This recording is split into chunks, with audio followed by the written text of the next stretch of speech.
ধানের শীষকে বিজয় করে ঘরে ফিরবো ইনশাআল্লাহ। সবাইকে বলতে চাই, জাতীয়তাবাদী মহিলা দল অতীতে যেমন রাজপথে ছিল, এখনো আছে, ভবিষ্যতেও থাকবে ইনশাআল্লাহ। আমরা ধানের শীষকে বিজয় করে ঘরে ফিরবো ইনশাআল্লাহ।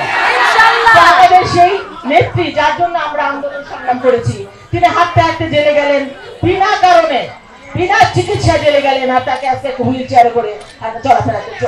সেই জনগণকে ছেড়ে, কিন্তু এই দেশ ছেড়ে তিনি কখনোই কোথাও বাইরে যান নাই।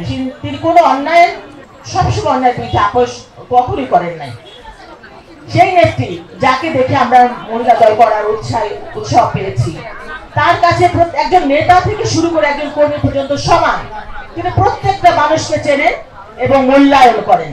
তিনি জানেন কে নেতা কে কর্মী, তার কাছে সবাই সমান। হয় সবাই আমরা কর্মী তার কাছে, না হয় সবাই আমরা নেতা তার কাছে। সেই এমন একজন নেত্রী।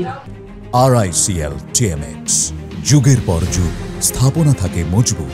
যিনি তার সন্তান, এই যে দেশকে ভালোবেসে তিনি তার স্বামী হারিয়েছেন, সন্তান হারিয়েছেন, তিনি আমাদেরকে ফেলে কখনো যান নাই। এখন আমাদের কিন্তু তাকে কিছু দেওয়ার পালা। তো আমরা আসলে জাতীয়তাবাদী মহিলা দল এমন একটা সংগঠন যে আমরা যে কোনো বিপদে, আমাদের ইসভাই আমাদের প্রধান প্রমাণ, যে আমরা অন্তত তাকে নিয়ে আমরা যদি 100টা প্রোগ্রাম। এবং সবাইকে বলতে চাই, জাতীয়তাবাদী মহিলা দল অতীতে যেমন রাজপথে ছিল, এখনো আছে, ভবিষ্যতেও থাকবে ইনশাআল্লাহ।